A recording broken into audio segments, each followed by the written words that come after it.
There's a sound that history forgot to record. It's not the thunder of hooves or the clash of steel. It's the silence that came after. When the fires burned out, when the screaming stopped, when every man capable of holding a weapon lay dead, the women understood that the war hadn't ended for them. It had just begun. What I'm about to tell you isn't a story about conquest. It's a story about the most systematic campaign of cultural annihilation ever engineered. A machine so perfectly calibrated that it didn't just topple empires. It erased entire peoples from existence. And at the core of this machine is a calculated brutality with one strategic target: women. This is going to disturb you. It should, because roughly 16 million people alive today carry the genetic evidence that it worked. Their DNA is a permanent record of what happened when an empire decided that terror wasn't a byproduct of war. It was the weapon itself. And women weren't casualties. They were the ammunition. Here's what should make you sick. This wasn't accidental. They didn't discover this strategy by chance.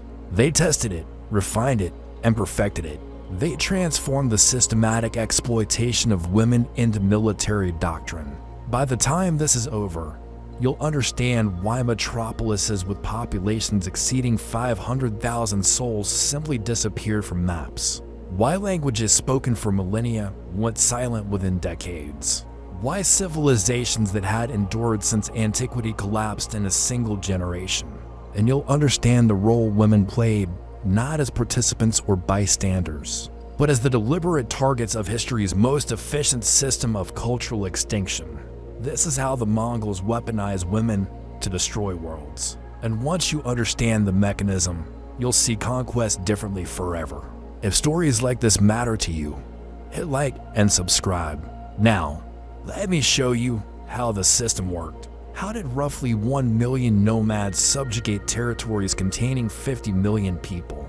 How did they break kingdoms that had stood for centuries, defended by armies 10 times their size? The answer isn't military superiority. It wasn't horse archers or composite bows. It wasn't tactical genius. It was fear. Specifically engineered fear aimed at one vulnerability every society shares: the protection of its women. In 1218, before invading the Khwarezmian Empire, Genghis Khan's messengers delivered an ultimatum: submit and you shall be spared. Resist and you shall be annihilated. You, your wives, your children, your bloodline. Look at that phrasing. Wives receive their own mention. That's deliberate. That's not a general threat of violence. That's a specific promise about what happens to your women. This wasn't rage. This was calculated messaging. They wanted you to know what was coming because fear travels faster than cavalry, and nothing spreads faster than the knowledge of what happens to mothers and daughters when cities fall. Here's the mathematics of terror. You have 40,000 troops, ahead lie 15 fortified cities. Taking each by force would cost thousands of lives and months of time. Or you demonstrate on one city as women something so horrific that the other 14 open their gates immediately. You invest your brutality once and harvest surrender across an empire. It's inhuman, it's monstrous, and it's strategically flawless.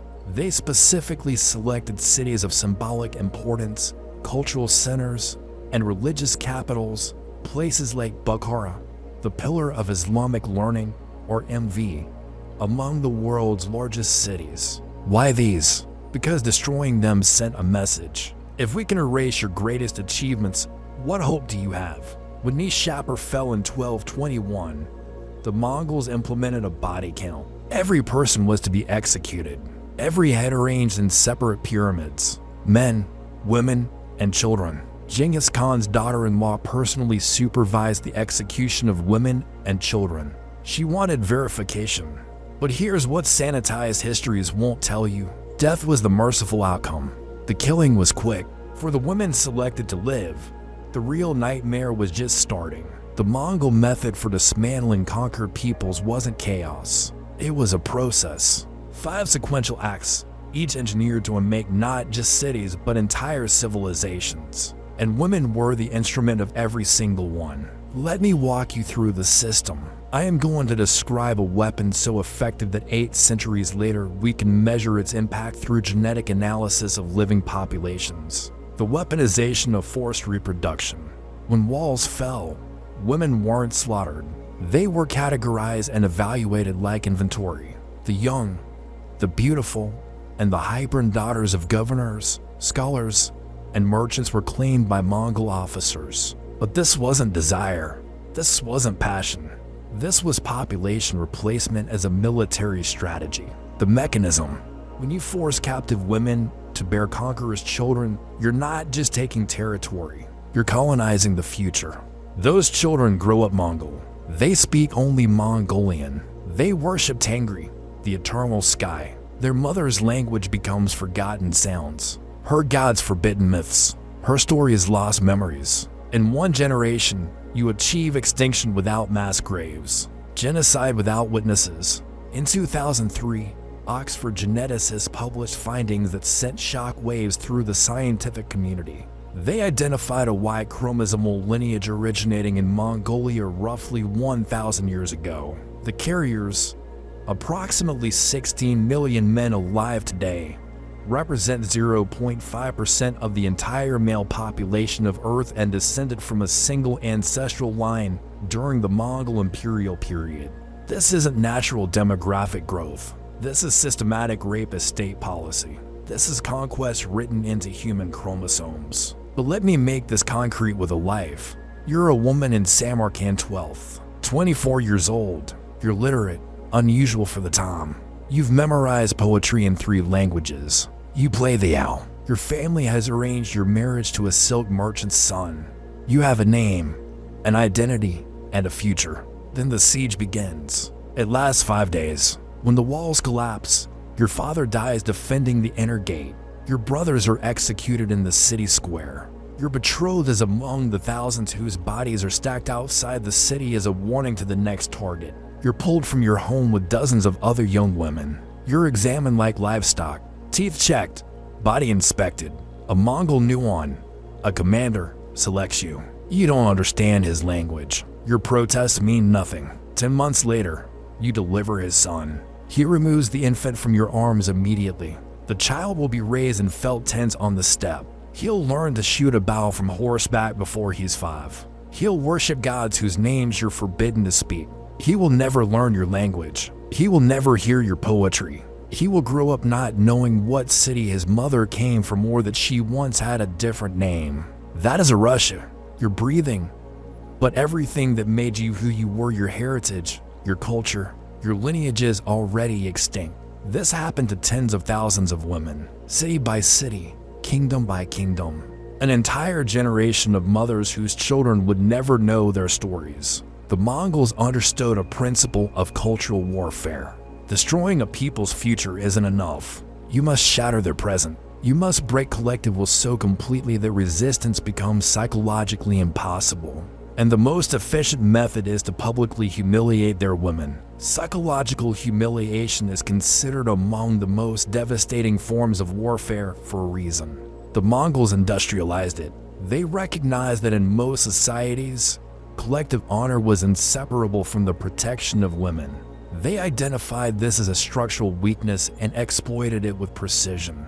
February 1258, the fall of Baghdad. This wasn't just another city. This was the seat of the Abbasid Caliphate, the axis of Islamic civilization for 5 centuries, and home to the House of Wisdom, where scholars have preserved humanity's accumulated knowledge since the 8th century. Hulagu Khan's forces besieged the metropolis. When resistance collapsed, casualty estimates ranged from 200,000 to over 1 million dead.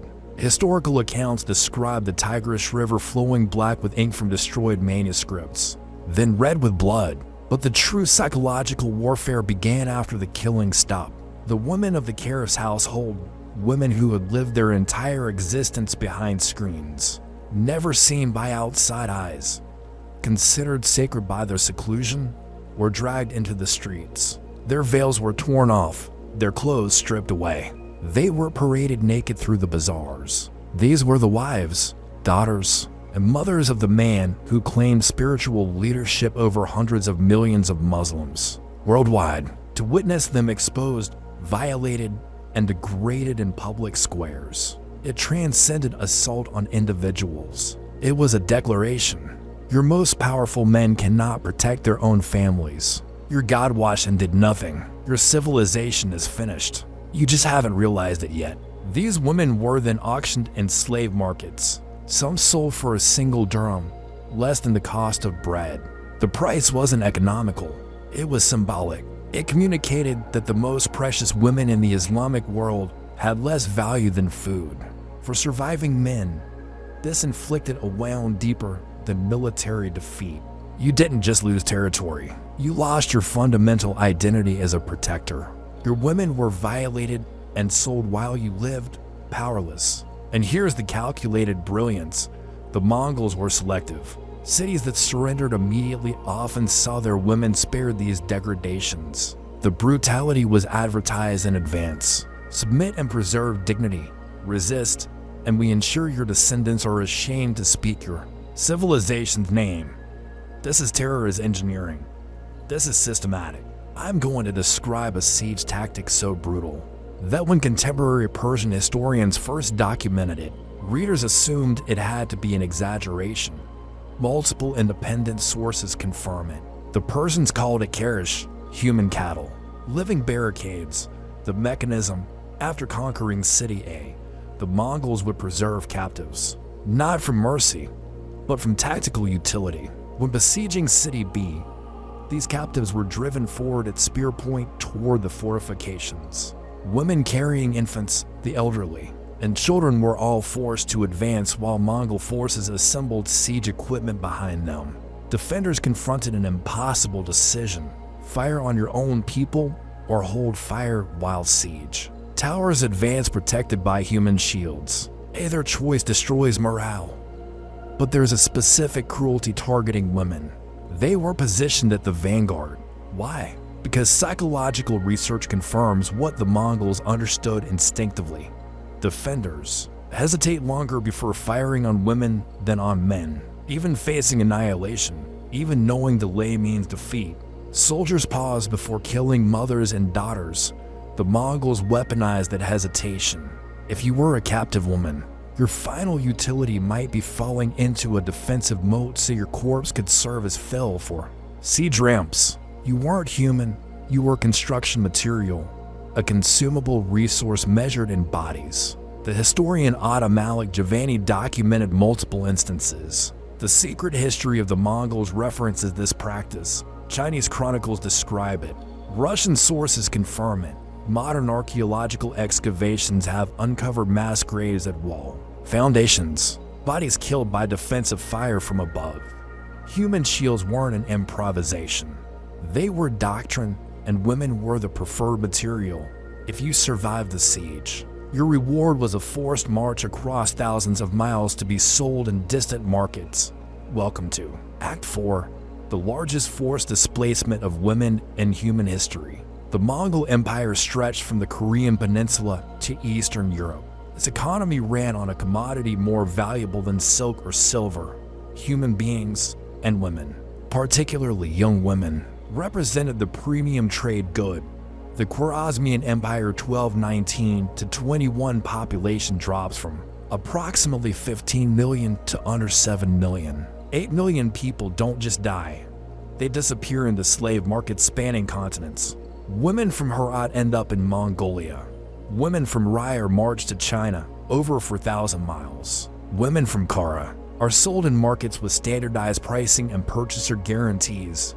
If your purchase died, within 30 days, you received a replacement or refund. Human beings came with warranties in Samarkand and other major trading cities. Slave markets evolved into permanent institutions with regulated pricing structures. By the late 13th century, multi-generational merchant families built fortunes exclusively trading in human beings. Fathers taught sons the business, sons taught grandsons. Family enterprises built on evaluating women by age, beauty, and origin. A woman from Bak could end up sold in Guangzhou. Her children would never see her homeland. Her grandchildren wouldn't know what language she had spoken as a girl. Entire ethnic populations were scattered so thoroughly they ceased existing as identifiable groups. This is why modern genetic studies of Central Asia show such extraordinary admixture.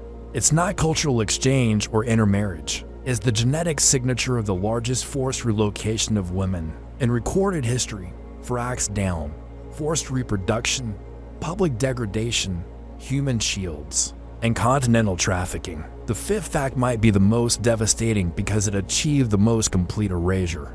The deliberate targeting of cultural memory and women were central to this final act. When the Mongols razed cities, they systematically eliminated knowledge keepers, executed poets, killed historians, and murdered religious scholars. Anyone who could preserve and transmit cultural knowledge was classified as a threat. But here's what most analyses miss. In pre-modern societies, women were the primary vessels of cultural transmission. They taught children their first language. They sang traditional songs. They told the stories. They preserved family histories, recipes, prayers, and traditions. They were the living archives. By systematically targeting women through violence, enslavement, forced assimilation, and reproductive exploitation, the Mongols attacked the transmission mechanism of culture itself. A woman forced to bear a conqueror's child, enslaved in a foreign land, and forbidden her native tongue cannot transmit her culture. The chain breaks, the stories die with her voice. When this happens to thousands of women across dozens of ethnic groups, the result is cultural extinction, not immediately, but across 2 or 3 generations. By the time her great-grandchildren are born, no one remains who remembers the cities, speaks the languages, or knows the songs. Let me list some names. You probably don't recognize them. That's the point.